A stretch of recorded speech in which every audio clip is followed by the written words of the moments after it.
네, 오늘은 시편 보겠습니다. 시편. 아까 시편 77장인데, 오늘은 여러분들이 모두 잘 아는 23편.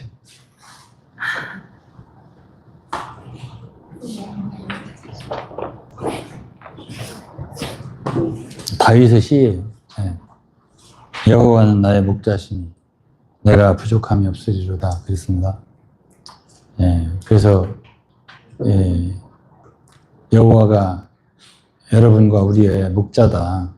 아까도 제가 77장 얘기할 때 말했지만 하나님이 우리를 구원한 것은 작은 대가를 지불한 건 아니에요. 그러니까 오늘 이 떡과 잔을 여기다 하고 주의 만찬을 하는 거는 그 큰일이잖아요. 예수 그리스도 하나님의 아들이 우리 죄를 사하기 위해서 십자가에 못 박혀 죽으시고 피를 흘리셨다. 그 피로 우리의 죄를 사하셨고 그분의 목숨을 희생 제물로 드린 거 아니에요. 속죄 제물로. 그렇게 하면서 죽임을 당하면서 우리를 구한 거기 때문에 그 일은 굉장히 큰 일이거든요. 구약의 홍해가 갈라지는 건 그 일도 아니에요.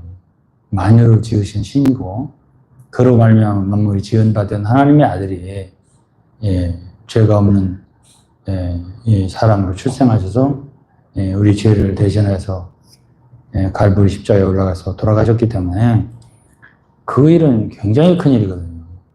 그런 역사를 통해서 우리를 얻었고 그리고 우리를 죄악에서 세상에서 구원하셨다. 그런데 그것이 성경에 의하면 원래가 우리는 과거에는 길을 잃었다가 길을 잃은 양이라고 했어요. 각기 제 길로 갔다고. 우리의 마음, 육체와 마음이 원하는 대로 제 길로 갔다고. 그런데 이제는 우리의 목자가 되시고 감독 되신 이가 우리를 부르셔서 그분의 집으로 불러들여서 그분의 양 우리에 있게 했다. 그러니까 몽골 같은 데는 양들이 많이 있잖아요. 근데 주인 없는 양은 별로 없잖아요. 근데 우리는 예수를 믿지 않을 때 비유하자면은 이 길을 잃은 양이에요. 잃어버린 양이에요. 그러니까 양이 혼자 돌아다니다가 어디에 함정에 빠지든지 아니면 일이나 늑대나 이런 데 물려 죽든지 이렇게 위험한 상태에 있었단 말이에요. 옛날에. 그렇게 비유가 돼 있어요. 그런데 주님이 이 세상에 오셔서 우리를 찾아서 우리의 목자가 됐다. 그러니까 우리는 주인이 없는 사람들이 아니라는 뜻을 여기에 가지고 있어요. 그러니까 주인이 있는 사람과 없는 사람, 목자가 있는 양과 목자가 없는 양, 이것이 불신자와 신자를 구별하는 거예요. 이거를 모르는 사람들이 예수를 믿는 사람들 중에도 있을 것 같아요, 없을 것 같아요? 있어요. 자기는 자기를 인도하는 목자가, 그러니까 몽골도 가면 그 목동들이 말을 타고 긴 막대기를 가지고 양떼들을 어디를 못 가게 하고 어디를 가게 하고 이렇게 인도를 하잖아요. 그러니까 우리는 볼 수는 없고 볼 수 없잖아요. 주 예수를 지금 하나님을 볼 수 없잖아요. 그렇지만 그런 목자가 있는 사람들이 우리 신자고 그런 목자가 없는 사람들이 불신자. 이거를 구분할 줄 알아요. 그래서 이제 우리 같은 사역자들은 주님을 따라오고 주님이 우리를 부르신 게 오래됐잖아요. 50년 넘었잖아요. 사실은. 그 이전부터 우리를 했지만 그렇게 따라온 사람들은 어떤 경험이 있냐면은 인도자가 있구나. 나의 인생에 인도자가 있구나. 이런 것을 경험하게 돼요. 그래서 저는 이제 어떤 젊은 형제들, 자매들의 간증을 들으면 아직도 그 습관이 목자가 없을 때의 습관이 아직도 있어요. 그러니까 어떤 특징이 있냐면 아직도 너무 생각이 많아요. 방황하는 거예요. 아직도 생각이 이제 갈까 저기 갈까 돌아갈까 앞으로 갈까 뒤로 갈까 막 이런 생각을 하는 사람들은 아직 그 안정되게 목자를 진짜 주 예수 그리스도를 주님으로 영접하지 못한 그런 삶을 사는 거예요. 믿었어. 그래야 우리 같은 사람은 복잡하지를 않아요. 삶이. 그게 따르면 되니까요. 누구를? 주님. 주님이 우리의 환경과 여건과 모든 걸 인도하시는 분이라서 우리는 이게 주님 인도하시는 건가? 그러면 따르면 되는 거잖아요. 그 이상은 생각을 안 하거든. 근데 이 초신자들은, 잘 모르는 사람들은, 또 교육도 잘 받아야 돼요. 이렇게 이런 교육 가르침을 잘 받지 않은 사람들은 여전히 길 잃은 양처럼 내가 내 길을 알아서 잘 가야 돼 하면서, 그러니까 어떻게 해? 복잡하지, 자연이. 그 말이 복잡해. 예? 이렇게 해야 될까 저렇게 해야 될까, 내가 이리 갈까 저리 갈까, 이거 생각 아니라고 복잡해. 잠도 안 와요. 이런 식으로 사는 사람들이 있다 없다? 우리 가운데 있어요, 아직도. 그렇기 때문에 이런 말씀을 제가 전해드리는 거죠. 좀 제발 좀 여호와는 나의 목자시니 내가 부족함이 없어요. 나를 인도하는. 베드로 전서 2장 25절에 보면, 전에는 너희가 길을 잃었더니, 이제는, 전에가 있고 이제는 있어야 되거든, 그리스도인은. 이제는 너희의 목자와 감독 되신 이에게 돌아왔느니라. 아직도 안 돌아온 사람들이 있다니까. 믿는다고 교회를 다니면서도. 목자와 감독 되신 이를 모르고 생활하는 거예요. 안 가르쳐 주니까. 10년, 20년 교회를 다녔어도 예수 그리스도께서 구주다, 이건 어디 들었어요. 근데 목자다, 이건 안 들었어요. 감독이다, 이건 더욱도 안 들었어요. 가서 몽골에 가면 양떼들을 누가 인도를 하는가를 좀 보고 좀 왔으면 좋겠어요. 그럼 우리가 그런 목자가 있는 사람인가 없는 사람인가를 좀 스스로 좀 생각 좀 했으면 좋겠어요. 그래서 우리 같은 사람을 좀 골치 안 아프게 했으면 좋겠어요. 자꾸 이럴 아직도 우리 한국 가요 중에는 그런 노래가 있어요. 이리 갈까 저리 갈까 돌아갈까 이런 생각을 하면서 사는 사람들이 있다. 그러니까 우리는, 나나 사모님이나 우리 오래됐잖아요. 우리는 되게 단순해요, 생각이. 왜? 따르면 되니까. 이런 소리 안만 해도 아직도 정신 못 차리는 사람 많습니다. 예수 믿어도. 그래서 내가 부족함이 없다고 했어요. 왜 부족함이 없어요? 아니, 목자가 다 먹을 거 다 주고 다 채워주는데 왜 부족함이 있겠냐고. 근데 이게 어떻게 살지?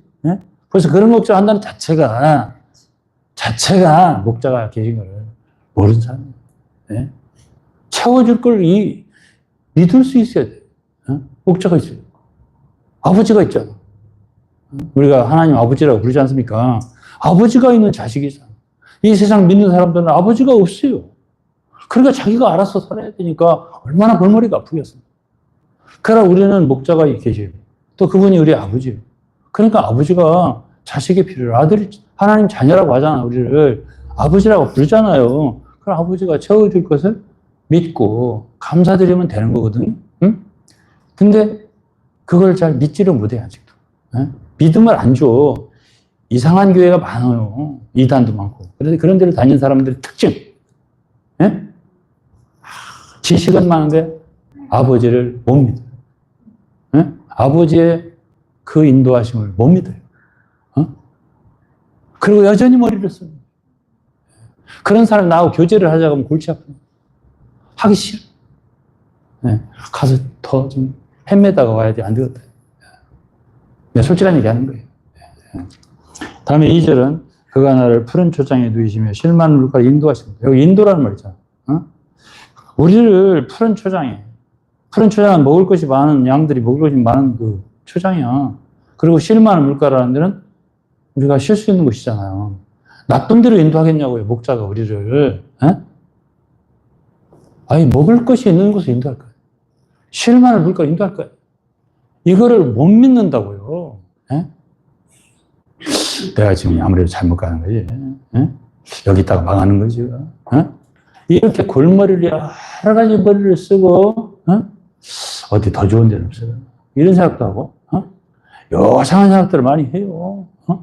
쓸데없는 생각 많이 해가면서, 그게 바로 말하자면 광야의 이스라엘 백성들처럼, 그게 불신이거든. 강팍하고. 불신이니까 이 사람들은 모세를 따라오면서, 이게 모세를 따라온 게 아니라 하나님 따라오자. 근데 모세를 향해서 불평하는 거예요. 왜 애굽에 놨더니 우리를 데려다가 광야에서 죽게 만드냐? 여기 있다가 우리 잘못하면 큰일 난다, 이거. 돌아가자. 이런 식으로. 이게 불신이에요. 그러다가 다 멸망한 거예요. 어디서? 광야에서. 다 멸망한 거예요. 그러나 여호수아와 갈렙은 달랐어요. 그냥 믿었어요. 가라는 대로 가는 거예요. 그냥. 이게 믿음이거든요. 믿음이라는 건 단순한 것이에요. 아, 이게 인도구나. 여기 그랬잖아.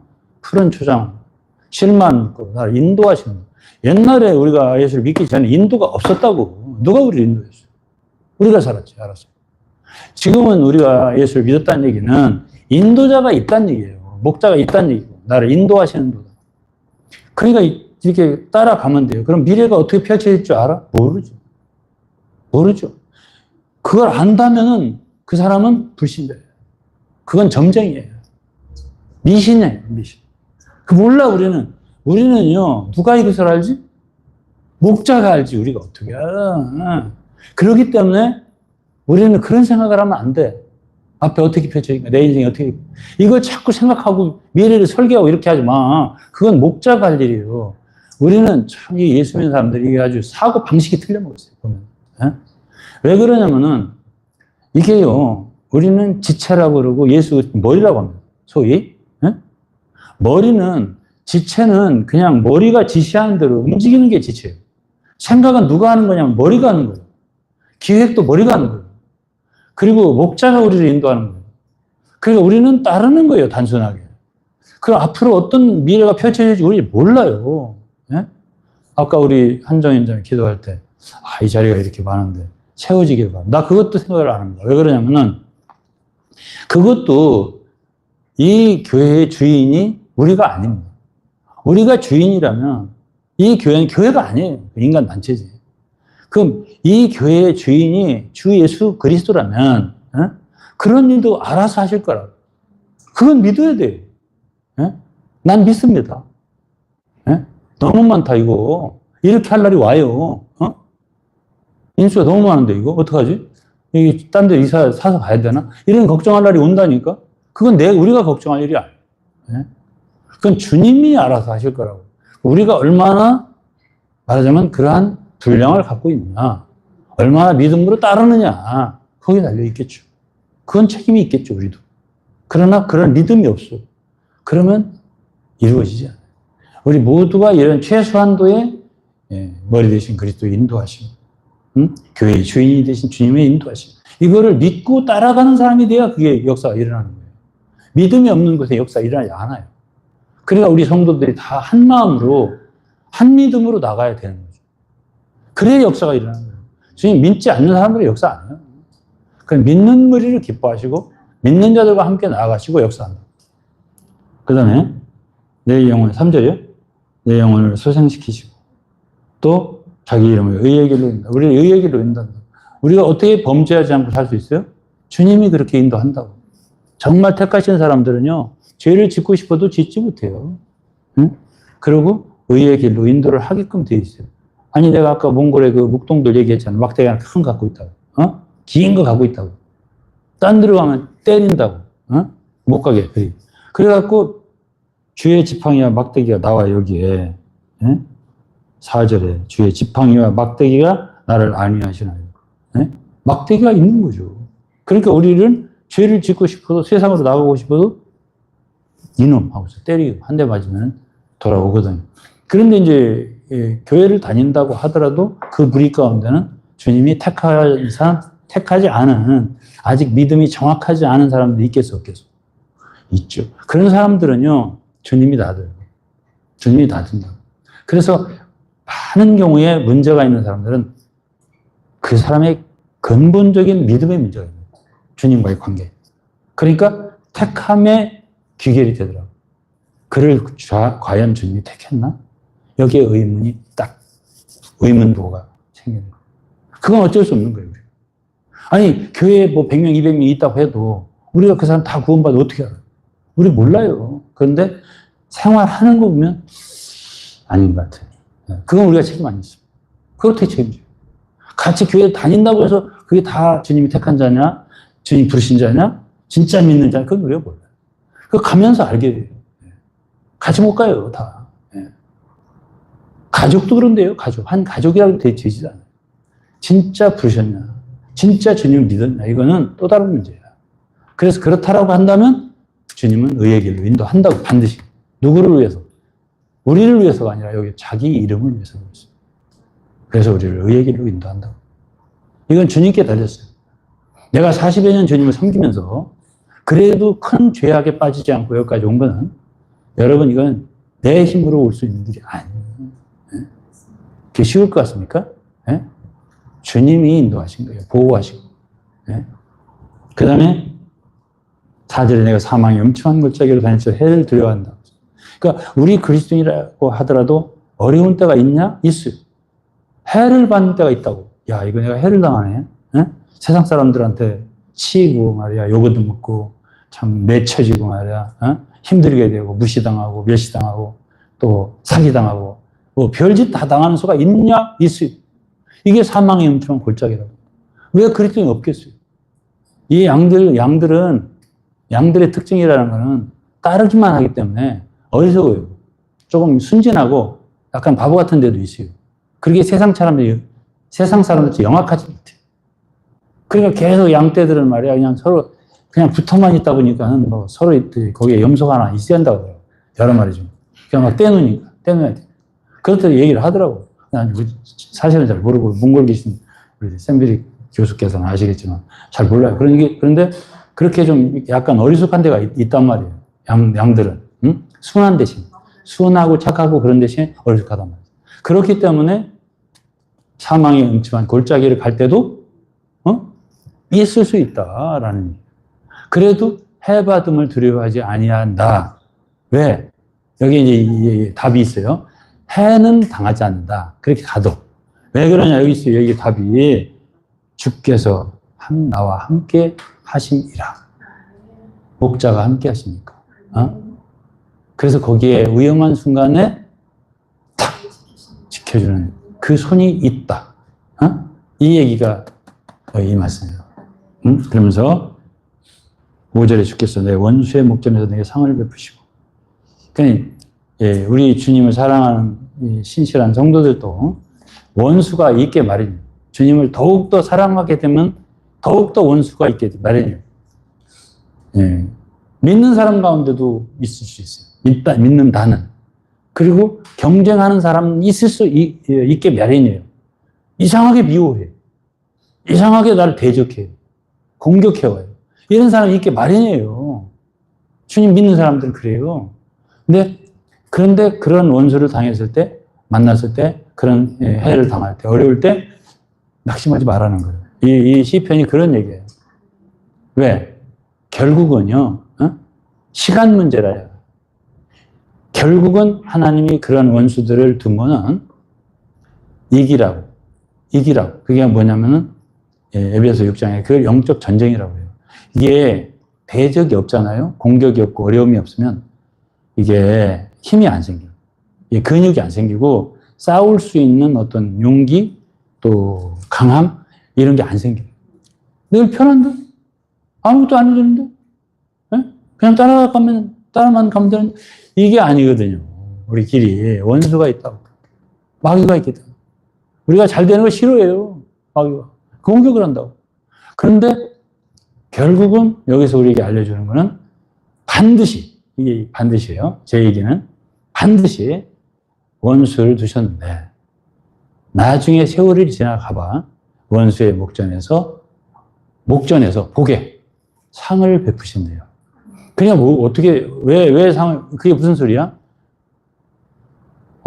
옛날에 밟으면 말이야, 짓밟힐 것 같은 사람이었는데, 하나님이 사람을 높이시는데, 있잖아요. 다윗이 원래 목동이었다고요. 요셉도 아주 어려웠다고, 형제들은 팔리고.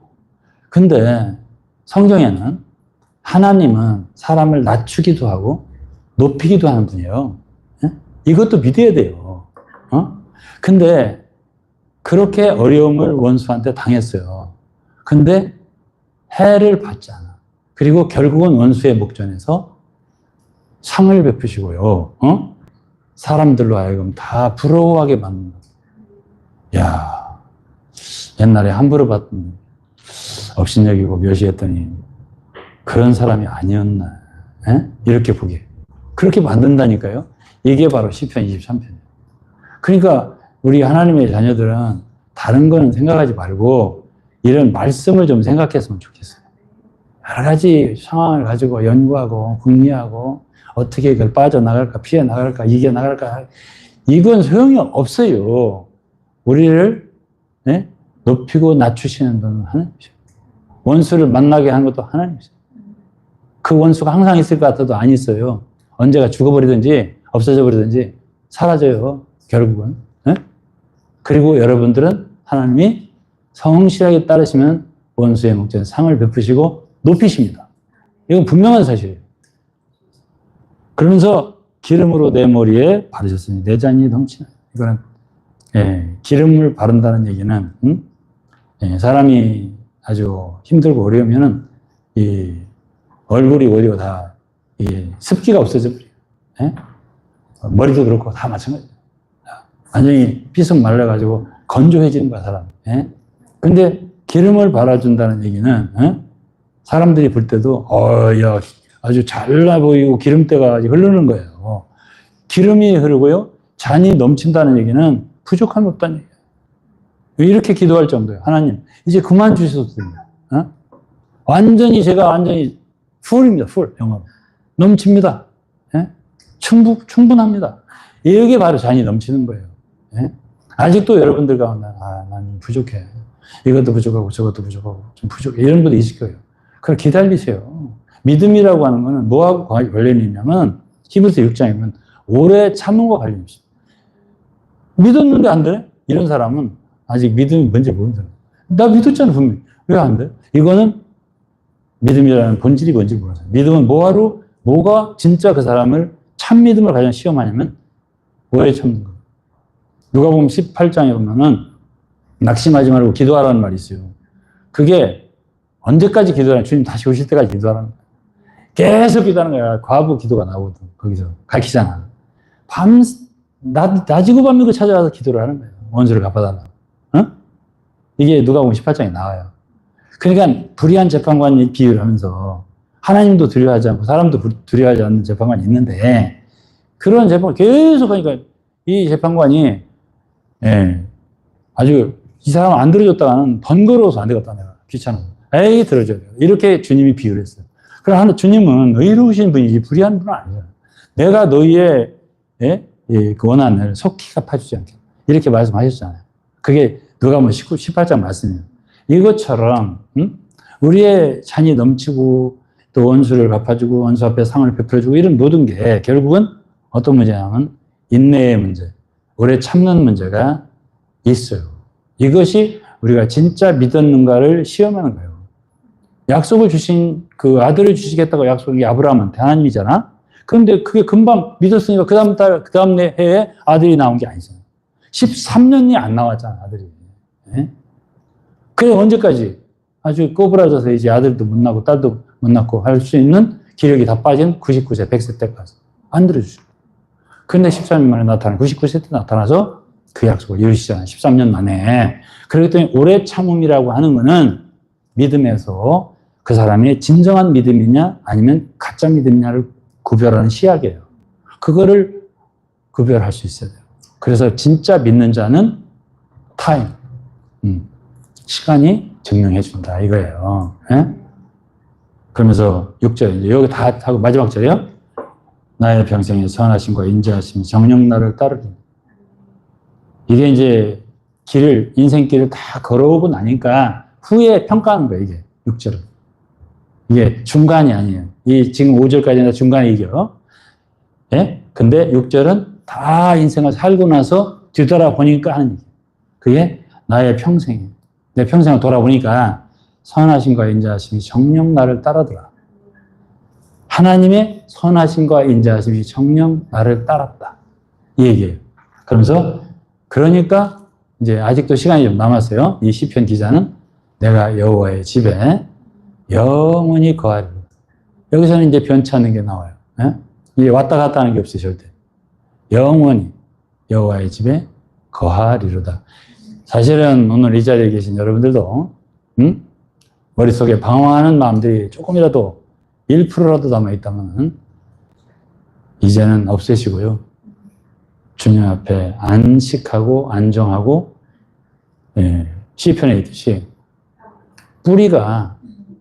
뿌리가 내려져야 돼요. 뿌리가 깊이 내려져야 그게 시편에 보면 발육하고 열매가 풍성하게 맺게 된다라는 시편이 있어요. 그래서 정말로 열매가 맺으려면 여러분의 믿는 마음이 흔들리지 않고 견고해야 돼요. 그리고 뿌리가 잘 내려져야 돼요. 그래서 오히려 뻗을 수 있어야 되고 열매를 맺을 수 있어야 돼요. 주님께서 오늘 이 말씀을 들은 여러분들에게 시편 23편의 모든 말씀대로 축복해 주시기를 주의 이름으로 축복합니다.